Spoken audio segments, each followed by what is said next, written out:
আসসালামু আলাইকুম। আপনারা সবাই কেমন আছেন? আশা করি ভালো আছেন। আমরাও ভালো আছি আলহামদুলিল্লাহ। তো ইতিমধ্যে যারা আমার ভিডিওতে যুক্ত হয়েছেন তারা প্লিজ একটি লাইক দিয়ে আমার ভিডিওটি কন্টিনিউ করবেন। আর যারা নতুন তারা অবশ্যই চ্যানেলটি সাবস্ক্রাইব করে নেবেন। যারা ভিডিওটি ফেসবুক থেকে দেখছেন তারা ফেসবুক পেজটি ফলো দিয়ে রাখবেন। তো আজকে আমি কি রান্না করি দেখতে হলে আমার সাথেই থাকুন। তো এই তো দেখতে পাচ্ছেন আমি একটি মুরগি ভালোভাবে ধুয়ে নিচ্ছি। তো তারপর এটাকে আমি এখন কেটে নেব। তো এই দেখতে পাচ্ছেন আমার মুরগি কাটা হয়ে গেছে। তো এবার আমি মুরগি রান্না করব। তো এর জন্য আমি চুলায় একটি প্যান বসিয়ে দিয়ে দিলাম পরিমাণ মতো সরিষার তেল। তো সরিষার তেলের ভিতরে আমি 3টি মরিচ, শুকনো মরিচ দিয়ে দিয়েছি।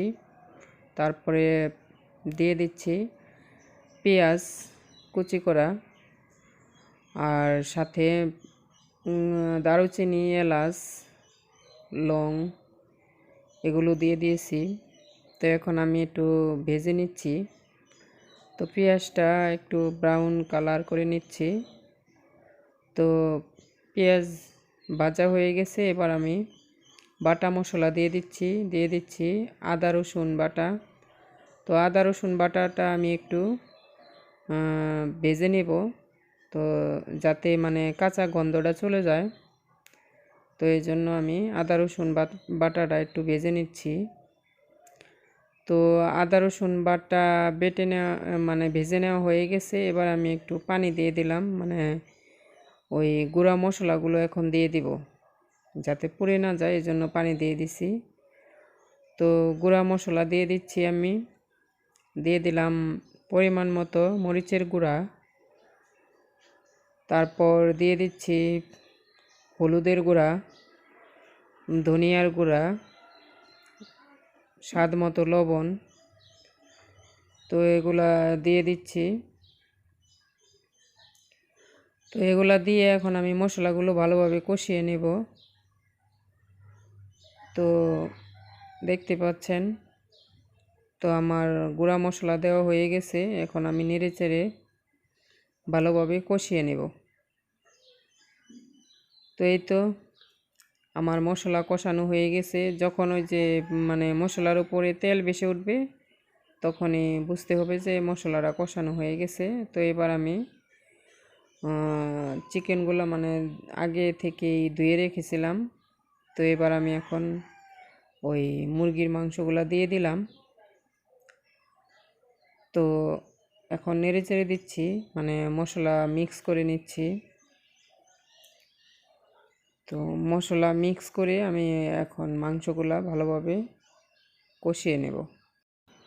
তো মশলার সাথে নেড়ে চেড়ে মিক্স করে আমি একটু ঢেকে দিয়েছিলাম। তো এখন আমি ঢাকনা খুলে আবারও নেড়ে দিচ্ছি। তো দেখতে পাচ্ছেন এই পর্যায়ে চলে এসেছে। তো আমার মাংস কষানো প্রায় শেষের দিকে। তো মাংসটা কষানোর ভিতরে হলো স্বাদ। তো মাংসটা যত ভালো কষাবেন তত খেতে মজা হবে। তো আমার মাংস কষানো শেষ। এবার আমি পরিমাণ মতো পানি দিয়ে দিলাম। তো এখানে আমি গরম পানি দিয়ে দিয়েছি। তো এবার রান্না প্রায় কমপ্লিট। এজন্য আমি ঝোল ফুটে উঠেছে, কিছু গরম মশলা দিয়ে দিলাম আর পেঁয়াজ বেরেস্তা। এই তো আমার মাংস রান্না কমপ্লিট।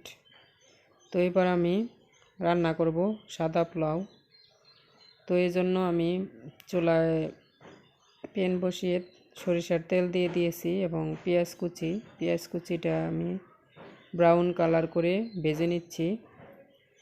তো ব্রাউন কালার হয়ে গেছে। এবার আমি আগে থেকেই পোলাওয়ের চাল ভালোভাবে ধুয়ে মানে পানি ঝরিয়ে নিয়েছি। তো এবার আমি দিয়ে নেড়ে চেড়ে দিচ্ছি। তো কিছুক্ষণ আমি ভেজে নিচ্ছি, মানে যাতে আর কি ওই পোলাওটা ঝরঝরে হয়। তো তো ভেজে নেওয়া হয়ে গেছে। এবার আমি পরিমাণ মতো গরম পানি দিয়ে দিলাম, মানে যতটুকু চাল নিয়েছি তার ডাবল পানি দিয়ে দিলাম। এবার আমি কয়েকটা কাঁচামরিচ দিয়ে দিলাম আস্ত। তো তারপর এখন আমি হাই হিটে বলক উঠিয়ে তারপরে কমিয়ে দেব। তো হয়ে গেছে আমার পোলাও রান্না, খুবই ঝরঝরে হয়েছে। তো ভিডিওটি কেমন লাগলো অবশ্যই কমেন্ট করে জানাবেন এবং সবাই ভালো থাকবেন, সুস্থ থাকবেন।